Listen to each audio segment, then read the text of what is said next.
What's up, Canes fans? Welcome to the CanesInSight podcast powered by Anajar and Levine. We have a commit on the offensive line, Takaylen Muex. I may be pronouncing that wrong. If I am, correct me in the comments. But he is a big offensive lineman from Neptune Beach, Jacksonville area, Fletcher High School, 6'4", 340, Mauler. We'll be breaking him down, bringing in somebody who knows a little bit about offensive linemen. Agent for first-round pick and big money contract signer Titus Howard, the one and only Peter Ariz. How you doing? Doing well, man. Like you said, I love these big guys, the offensive linemen. Always exciting to dive into the highlights, the film when it comes to a Mario Cristobal, Alex Mirabal recruited guy. Obviously, we understand that they've gone big game hunting the last couple of years at offensive line. But at the same time here, always nice to get some quote-unquote developmental guys right off the bat. What's interesting to me is that his body type already, you said 340, but like at least in what we see on his huddle that I'll pull up here in a second, it's really his body's pretty developed, right? Obviously, like you said, needs to chisel up a little bit. But with some of these developmental guys that you see, it comes down to putting good weight on, right? And obviously those guys tend to be on the more athletic side, but putting good weight on proportionally. That's the issue a lot of times with these guys is, yes, you can add the weight in certain areas, but can you get, your base strong enough, your core strong enough, right, to go along with those long arms and that athletic ability, right? So he looks proportionally good already at this stage. No question about it. Just going through while we pull up the huddle, some stuff about TK Muex, originally from Chicago. So he's not a native Floridian. Sometimes these big guys, I like going into these big cities for big guys. Jacksonville's a big city too. But, certainly these in Chicago areas like that, Miami went and got Justin Scott, defensive tackle, 5-star Marquise Lightfoot. There's big guys in that area that are tough and athletic that just don't fit basketball player mold, which is what a lot of people play in Chicago. So there's good talent there with the big guys, particularly 6'4", 340 was very underrated. I mean, he's unranked by some services because no one's seen him, small school, but he ended up this spring getting offers from Miami, Auburn, South Carolina, and UCF after in-person evaluations. This is the spring evaluation period. The coaches are going out and seeing kids in person. So you're going to see some names drop, other names rise. TK Muex is a riser. I'm going to pronounce the name 14 different times today. But he was a riser, talking to people with the program. I think Miami views him as powerful and nasty. You can see on the film he is aggressive. He likes to knock people up when they're standing up, likes to knock them when they're down. He's got that nasty streak. And they say he has good speed and bend for a big man. You see some of that on his pulls when he's hitting little targets on the film. The quote I love from talking to somebody, he is who you want to go to the ring with as your teammate in a brawl. Again, that nastiness you see on film. They think his best football's ahead of him. And once he gets his body trimmed up a little bit, he should be able to play early and ultimately be an NFL-type player ahead of a lot of guys ranked over him. 7th commitment in Miami's class, joining Luke Nickel, Brock Schott, Luka Gilbert, Gerard Pringle, Wade and Charles, and then linebacker Elijah Melendez. So 6 of those guys are on the offensive side of the ball. Nickel, quarterback, 2 tight ends, running back and Pringle, wide receiver Charles, and of course Muex on the offensive line. He is not the first commitment because Lamar Williams from Havana, Florida, had decommitted. Miami parted ways with him. Again, spring evaluation period. Guys are rising, guys are falling. Keep that in mind. This guy is a riser, and he's committing, taking that spot in the class and becoming the only offensive lineman in the class. Of course, he will not be the last.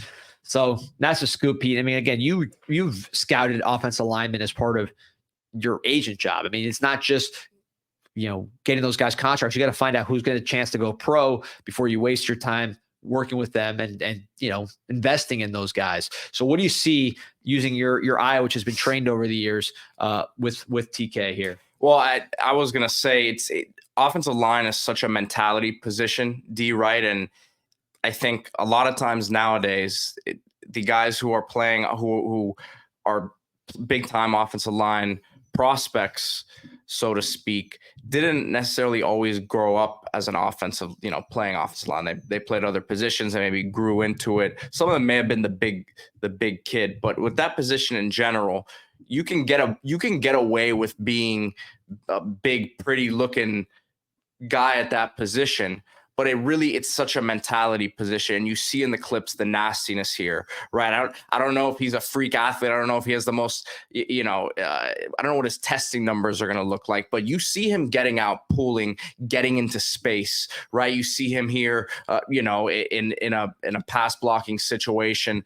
Obviously has some technique stuff as any young offensive lineman to refine different things, but at the end of the day, you see the mentality that he has, finishing plays, right? That's a big thing as well, because I mean, look, you can win your initial block, but if you don't finish the playing through the whistle, really, then that you need to see that now in high school, right? It's tough to coach that out of a guy, right? So to me, that's what I see. You see him playing all across the line, tackle, both tackle spots, some guard. So we understand the versatility there, but the strength, I mean, you definitely see the strength. Again, well-proportioned body, right?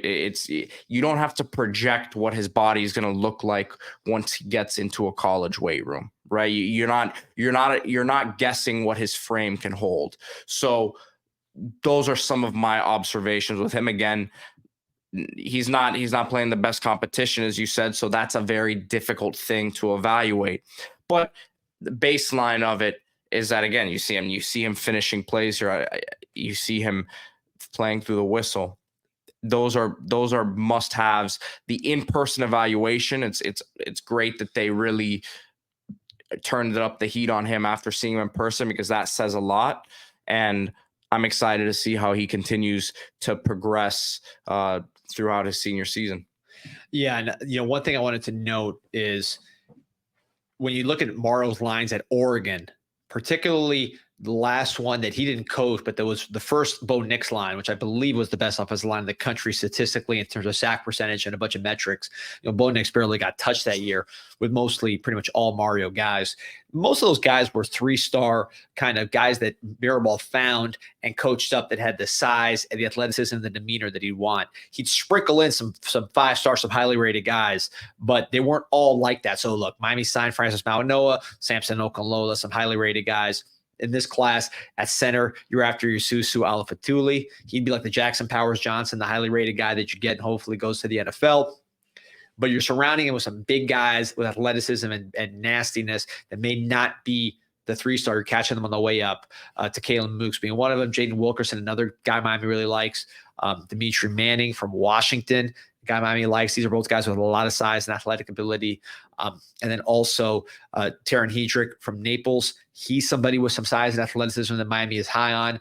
So you're seeing a mix of the blue chip offensive linemen and then guys that just had those NFL bodies, good athleticism and mean streaks. And Miami saw him in person and liked. So we'll see how this offensive line class shakes out. But a key component here internally, the comparison is to Inez Cooper, who, if you remember, that was really one of Mario's first evaluations here in 2022. He got here. He said, I like this guy, flipped him or secured him. I think Oregon was in the mix there, and Auburn ended up bringing him to Miami. The guy ended up being an impact offensive lineman, in my opinion, one of the best offensive linemen in the country.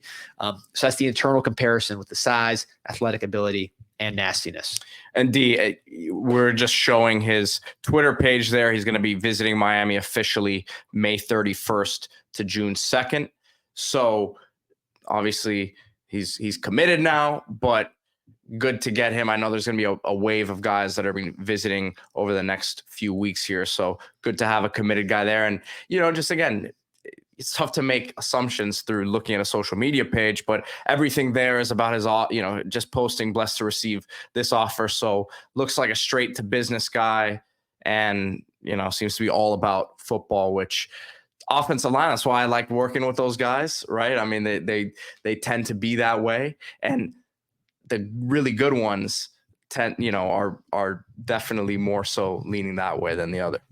And look, if we talk about the credibility of Mario with the offensive line at Mirabal, I mean, these are folks that they brought in Matt Lee as a transfer, invested in him. He ended up going pro. Javion Cohen would have gone pro if not for just some extra stuff not to do with his performance on the field.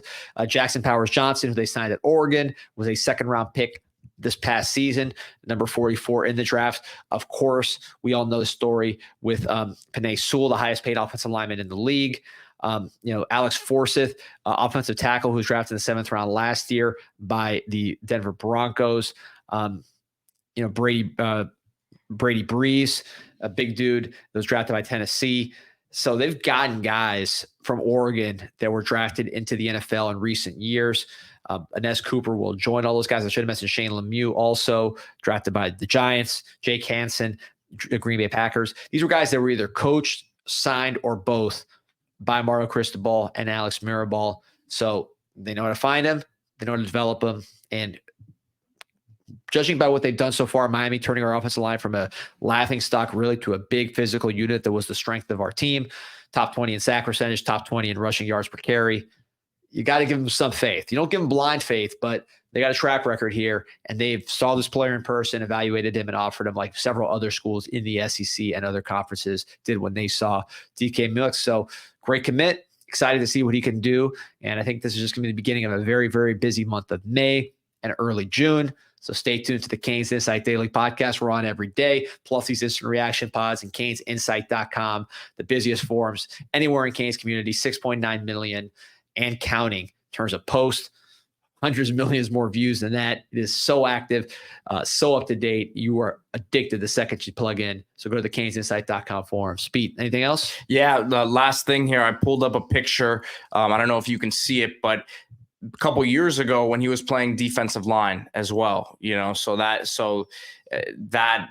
he was offered by Georgia State, it looks like one of his coaches posted a picture of him, and basically that's another good sign, right? You play defensive line, you obviously have a certain mentality, right? So that's something that we've talked about before, that versatility. Yeah, when we looked at guys that were not, 4-star, 5 stars out of high school that went to the NFL draft, we did that exercise here on the podcast. What did you see from the linemen? A lot of two-way players, whether defensive or offensive line. Those guys went both ways. So a guy like TK, who can play both sides of the ball, the nastiness and athleticism, you see some of that when he plays offense. That's a good indicator when it comes to NFL draft based on what we studied. All right, the great pickup here for the Canes. And I think it's, like you said, going to be a busy month, busy summer here for the recruiting portion of things. So keep it locked on Canes Insight. Remember to like this video, subscribe to the channel. We have a daily show.